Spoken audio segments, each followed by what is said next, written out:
membela Habaib itu adalah orang NU. Pada waktu pasca Indonesia merdeka, Bung Karno membuat satu undang-undang bahwasanya imigran Yaman termasuk Bang Alawi itu mau dipulangkan ke Yaman karena yang membawa orang Belandanya terusir. Maka antek-anteknya juga harus dipulangkan ke Yaman. Karena bangsa Bang Alwi ini dulu seluruh kapiten-kapiten yang ada di Indonesia diambil dari Bang Alwi semua. Kapiten Belanda yang ada di Cianjur, Bang Alwi. Kapiten Belanda yang ada di Kalimantan, Bang Alwi. Kapiten Belanda yang ada di Jawa Barat, Bang Alwi. Yang ada di Jawa Timur, Jawa Tengah, Bang Alwi. Makanya ketika Belandanya itu pergi, Belandanya itu hancur, maka Bung Karno mengatakan ini imigran Yaman, baik dari Bang Alwi atau Mas Syayah harus dipulangkan ke Yaman lagi. Yang membela siapa? Yang membela Kiai ulama Mbak Wahab Hasbullah yang membela. Mbak Wahab tampil, Bung Karno biarkan Habaib di Indonesia. Saya kasih tahu, wahai pencinta Nahdlatul Ulama, wahai pecinta Rasulullah, wahai pecinta Ahlul Bait Nabi Yuna Muhammad, wabil khusus kami WNI Keturunan Arab dari golongan Habaib berhutang budi sama Mbak Wahab. Kenapa saya katakan demikian? Tidak ada seorang kiai, tidak ada seorang pejabat tak kala itu Mbak Wahab di parlemen bahwa menyampaikan daripada persetujuannya Mbah Hasyim Asy'ari agar menyampaikan kepada Bung Karno agar warga negara Indonesia wabil khusus dari keturunan Arab dijadikan WNI. Ini nggak pernah dikupas dalam sejarah. Tak ada orang mau kupas. Salah satu jasa besar Mbak Wahab kepada keturunan Arab, salah satu jasa besar jasanya Mbak Wahab kepada Habaib, yaitu menjadikan keturunan Arab dan Habaib WNI, warga negara Indonesia. Ini perjuangan. Kalau kami, mungkin kalau keturunan Arab yang menyampaikan ditolak, tapi Mbak Wahab perjuangannya sangat Masya Allah. Membantu kita dalam pergerakan dakwah Islamiyah di sini buat pesantren, dakwah Islamiyah buat majlis sholawat di sini. Akhirnya Bung Karno mengurungkan buat peraturan itu sehingga para habaib mbah-mbahnya masih tetap ada di Indonesia. Zaman sekarang justru habaibnya sangat kurang ajar, ada terhadap Nahdlatul Ulama, memframing kepada masyarakat, mengasumsikan terhadap NU yang tidak benar. Itu saudara-saudara kalian, itu aneh itu. Habaib dibantu oleh Nahdlatul, Habaib dilindungi oleh Nahdlatul, Habaib ditolong oleh Nahdlatul, tapi berani-beraninya itu Habaib mengatakan NU sudah mengandung PKI, termasuk Robito Alawiyahnya, termasuk ulama-ulama Habaibnya mengatakan NU sudah mengandung PKI, NU sudah mengandung yang tidak benar, NU itu sudah sesat. Sakit hati saya waktu itu.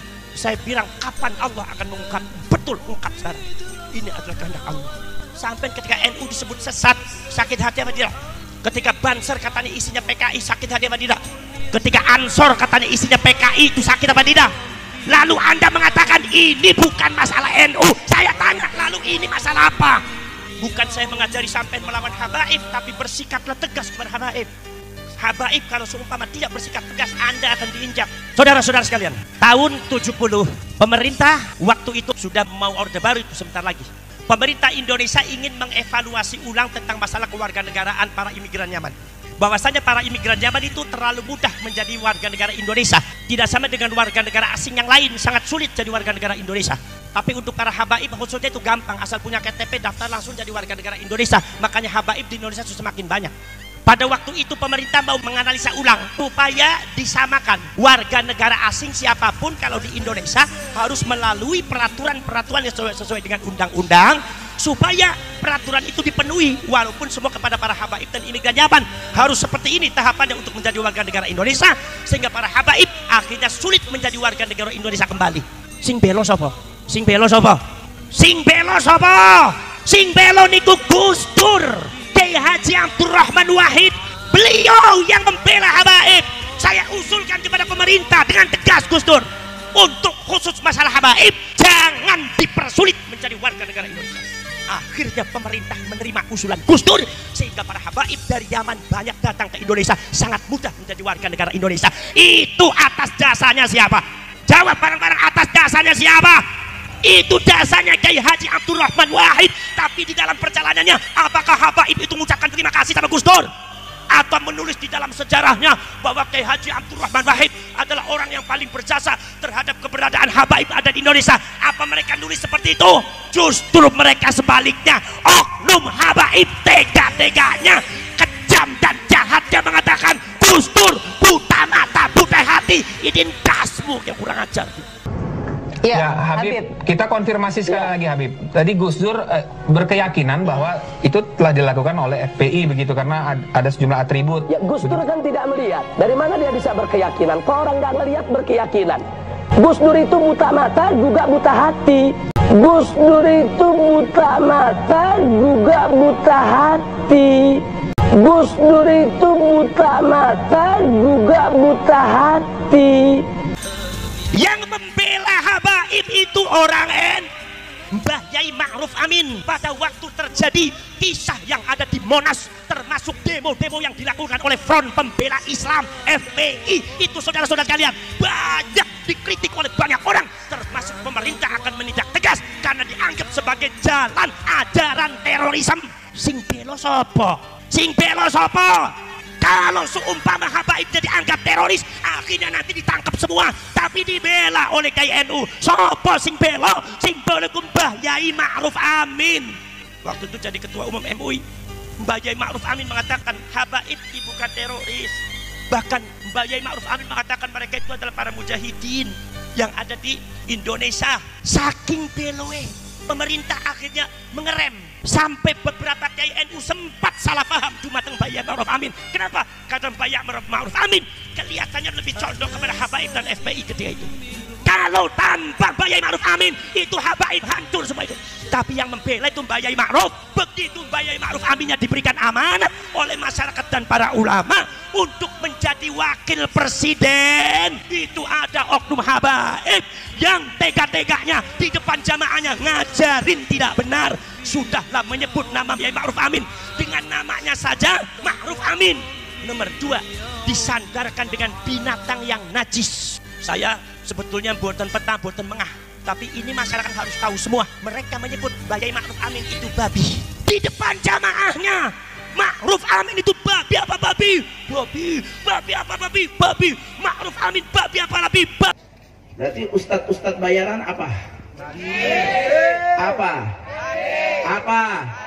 Katanya Ma'ruf Amin babi bukan? Katanya Ma'ruf Amin babi bukan? Katanya Ma'ruf Amin babi bukan? Tapi itulah terima kasih kepada Mbah Yai Ma'ruf Amin. Tidak nulis di dalam catatan sejarah Mbah Yai Ma'ruf Amin itu adalah berjasa terhadap habaib. Tidak, malah menghina, mencaci maki, menginjak-injak Mbah Yai Ma'ruf Amin. Ini tidak boleh dibiarkan, harus kita lawan. Saya mau tanya kepada kalian, dibiarkan apa dilawan? Dilawan apa dibiarkan? Dilawan apa dibiarkan? Subhanallah, ini apa maksudnya habaib kayak gitu? Saya pengen tahu jawabannya. Muhibbin apa jawabannya itu? Apa itu jawabannya? Kenapa mereka nyebut Mbah Yai Ma'ruf Amin babi? Fitnah, kata siapa fitnah? YouTube-nya dibuka ada, orangnya di sana sudah ada.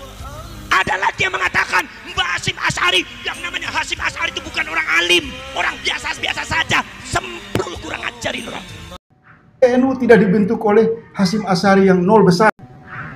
NU tidak dibentuk oleh Hasyim Asy'ari yang nol besar. NU tidak dibentuk oleh Hasyim Asy'ari yang nol besar. Masya Allah, model kayak gini dibela sampai kapan ya jadi budaknya mereka? Yang salah-salah juga dibela. Ada lagi oknum habaib yang mengatakan bahwasanya orang Indonesia itu tidak akan ngerti agama Islam tanpa Habib. Indonesia tidak akan ngerti Allah tanpa Habib, tidak akan ngerti Nabi Muhammad tanpa Habib. Ini oknum Habib bicara gini adalah kadzab, pembohong besar, menipu sama. Kalau tidak ada ulama-ulama dari Arab datang ke Indonesia, maka kita masih nyembah pohon. Kalau tidak ada para ulama, para habaib, para masyayikh yang datang dari Arab ke Indonesia, si Dudung masih nyembah pohon. Kalau tidak ada para ulama, para habaib, para masyayikh yang datang dari Arab ke Indonesia, Indonesia. Si Dudung masih nyembah pohon. Itu tidak akan ngerti agama Islam tanpa Habib. Indonesia tidak akan ngerti Allah tanpa Habib, tidak akan ngerti Nabi Muhammad tanpa Habib. Ini oknum Habib bicara gini adalah kadzab, pembohong besar, menipu sampean. Kalian buka itu, sejarah Habaib datang di Indonesia abad ke-19 didatangkan oleh Belanda, zamannya Mbah Hasyim Asy'ari, Mbah Wahab, zamannya Mbah As'ad Syamsul Arifin, zamannya Mbah Abbas. Abad ke-19 Habib itu baru menginjakkan tanah di tanah Jawa. Ratusan tahun Indonesia sudah mengenal agama Islam, ratusan tahun Indonesia sudah mengenal Allah, sudah mengenal Kanjeng Nabi Muhammad. Bahkan Indonesia sudah membuat peradaban Islam yang lebih hebat dari peradaban negaranya Habib, yaitu Yaman. Indonesia sudah punya Majapahit Islam, Indonesia sudah punya Pajang Islam, Indonesia sudah punya kerajaan Mataram Islam, Indonesia sudah punya Kesultanan Demak Islam, Indonesia sudah punya Kesultanan Cirebon Islam, Indonesia sudah punya Kesultanan Banten Islam, Indonesia sudah punya Kesultanan Ternate Papua Islam, Indonesia sudah punya Kesultanan Bone Islam, Indonesia sudah punya Kesultanan Samudra Pasai Islam, Kesultanan Islam yang menyebar di pulau-pulau Maluku. Indonesia lebih hebat daripada negaranya Habib. Jadi kalau ada oknum Habib mengatakan tanpa Habib Indonesia tidak mengenal agama, ini kadzab, pembohong, dajjal, ini gak benar. Bukan sekedar itu, sejarahnya dibelokkan. Indonesia tanpa Habib gak akan merdeka. Pada waktu 10 November Mbah Hasyim Asy'ari menurunkan resolusi jihad, Panglima Besar Mbah Abbas Butuh Pesantren, seluruh rakyat Indonesia berjuang mengusir Belanda. Habaibnya mana? Semua jadi kapiten, semua jadi muftinya orang Belanda. Lalu tiba-tiba mereka mengatakan saya adalah paling berjasa di Indonesia.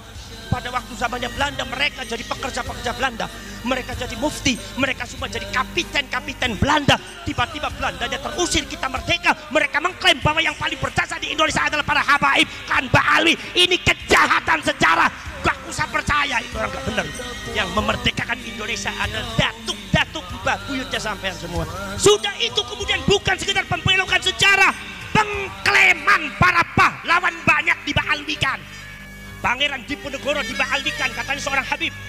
Raden Saleh seorang Habib. KRT Sumodiningrat katanya seorang Habib. Habib Hasan bin Toha bin Yahya. Anak cucune taksi wonten ngamuk-ngamuk. Mbah kula sanes Habib Hasan Gus. Makamnya dipalsukan, yang asli di Jejeran. Kula sampun mriko kali keluarga Tapton. Dipalsukan ada di Semarang. Katanya ini makamnya Sumodiningrat. Semua kerajaan keratonnya ada di Ngayogyakarta menentang. Keberanian oknum Ba'alwi semacam ini sudah di luar nalar, Lek panjenengan gak wani entek sampean iki.